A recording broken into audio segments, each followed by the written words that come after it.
Today, we are recapping the March Challenge that I just completed yesterday. We'll be looking back at all that I did throughout this past week. And yeah, as you can see, I'm back in the normal confines of my normal filming setting in Chelsea, Michigan. But I still have 6.4 miles to go. Doing that in just a little bit. Right now it's about 7 o'clock as I'm recording this. But to recap, on Saturday, last Saturday, I talked about this in my last video, but I ran in Ohio. This is the 21st. Ran in Ohio. The next day I ran in Virginia, did the Virginia Marathon, talked about that one on my last one. Then drove up to Delaware, ran there as sort of the day after recovery after the marathon. Then drove all the way back west to Pennsylvania, where I did 2 runs on Tuesday. Then went down to Morgantown, West Virginia, did 3 runs total in West Virginia. So now we are on Wednesday. Then drove over to Maryland, where I did 2 runs on Thursday. Thursday night, drove up to New York City. On Friday, drove back across west, ran in New Jersey. Then on Saturday, yesterday, ran the marathon in New York. And then today is the final day of the 9 days, 9 run days in 9 different states. So concluding, of course, back in Michigan. But the main event, the 2 marathons. I talked about the first one in the last video. Today, we're talking about the one that I did yesterday. So, I arrive at this state park. It's out on Long Island. And it's probably about 23-degree real feel. I'm wearing my hoodie. But I am prepared for a somewhat miserable, kind of cold race, which I'm okay with. You know, March 28th, kind of can expect that. But we get out there, and they make us wait for about, 10 minutes past when it was supposed to start, so that the half marathoners could go through. How the course was set up is the marathoners, first we did a mini loop of about a mile, and then we did 8 3.2 to 3-ish mile loops. And it was on this drive where, you know, how you can sometimes see across a little median. It was basically a bunch of skinny loops around this little tiny area in the state park. On the way out, you'd be kind of going up a very gradual hill, but you have the wind behind you.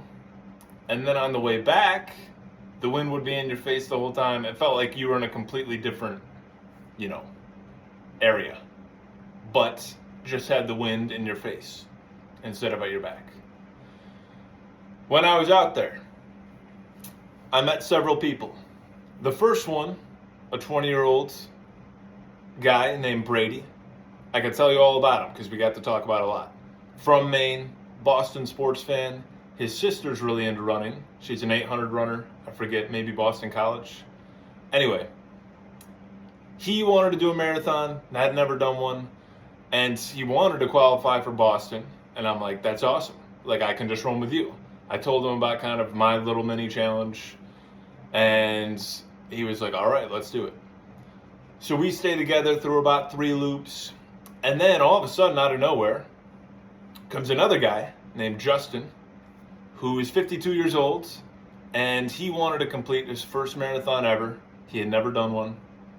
And so it's the 3 of us going along, loop 4, and I'm loving this. I'm talking to Justin now. He had just kind of arrived, getting to know what he was running for, kind of. And yeah, it was awesome. Lap 4 was probably about the peak of our little trio. I felt like these 2 guys had never done one. They both had done 23 miles was their longest run. And I'm like, I can help them because I didn't really care how I performed. I just wanted to do it, pretty much. I had done one 6 days earlier, and it was like, whatever, kind of. So I'm like, my new mission here can be to help them both finish in maybe a time that they want. However, right at about halfway, Brady started to fade. And I made the decision to go catch up to Justin, because Justin had taken off at this point. And I didn't see Brady after that. He was nowhere to be seen. I'm assuming that he dropped out shortly thereafter, which was probably a good decision, because we were hovering around 6:30, 6:40s, and then the last mile I did with him, we were probably around 7:15. So it was only going to fall apart even more, most likely. Anyway, I go catch up to Justin, and as I'm doing so, this is at the start of lap, or like the first half of lap 5, I see a woman who was running kind of go over to the right, and then all of a sudden she just falls right over. Like, nothing to stop herself, clearly just passed out or fainted, whatever, same thing. Clearly something's not okay. So I stop, and I'm like, are you okay? I tried to talk to her, and she was fully alert and said, yeah, I'm fine. But I was kind of like, I don't think you're fine. So I let somebody know from the crew people. I wasn't the only one too. A lot of other people said something. But it turned out she was okay. They did get an ambulance out there for her. But it was very scary seeing her just fall over like that. Thankfully, she's okay. But then another thing that happened on loop 6. So now Justin and I are running together, leading the marathon. He's letting me know that it's kind of falling apart for him. He's not feeling the best. I tried to stay positive for the two of us, but didn't really seem like that was working. But we're coming up close to the turnaround, and I see these two gentlemen standing about, I would say, five yards apart. Maybe not 5, 4, 3. Anyways, the point is, there's enough distance for me to pass in between the two of them. Now keep in mind, I've been doing this the entire time pretty much. Half marathoners were out there, marathoners. Anybody that I passed, I would basically take the most direct path through. If they were running in kind of a weird spot, I would go the best path for me. And it just happened that the best path was directly in between them. Unbeknownst to me, these two people knew each other and made a comment as I passed and said something along the lines of, really? You're just going to pass in between the two of us?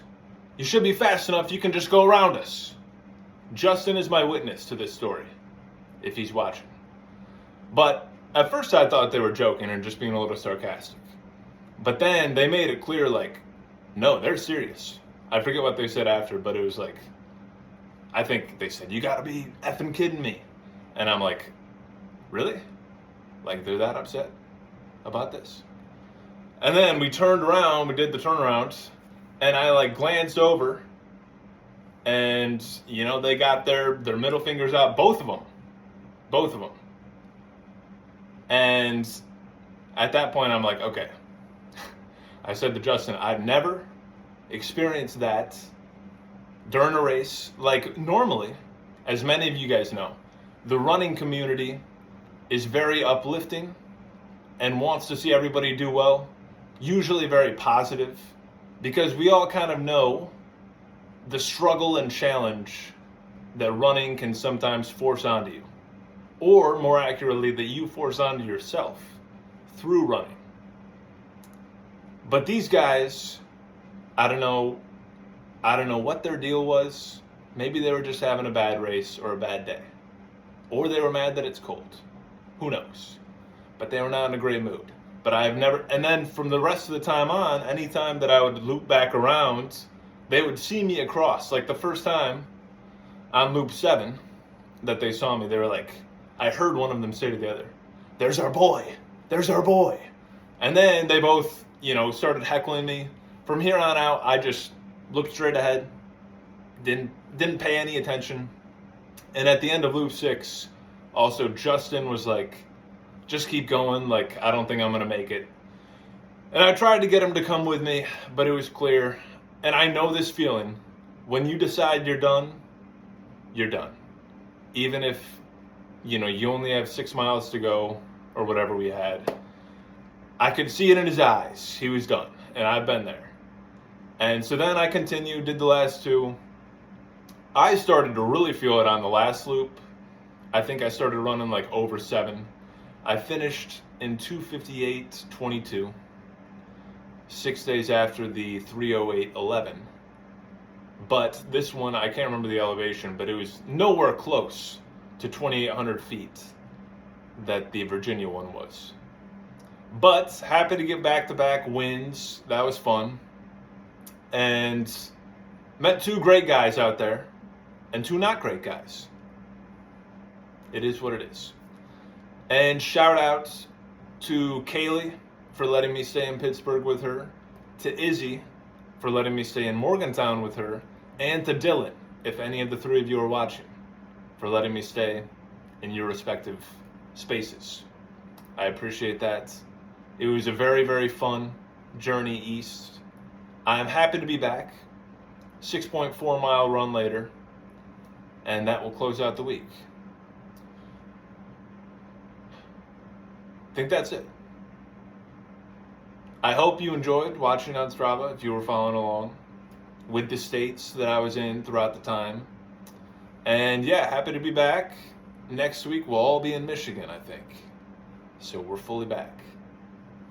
But that's the story of the New York one. I'm personally glad it's over. It was not one of my favorites. Some of it was great, but I just did not. The weather, those 2 guys kind of annoyed me by the end. And not having anybody to run with by the end too was a little bit sad. But we got the job done, and that's the most important part. We are now 11 states in. The next state is North Carolina, which as of right now I plan on doing in May. And I'll probably skip next week's closeout convo, but stay on the lookout. I'm going to keep doing 100 miles a week. So I'll see you later.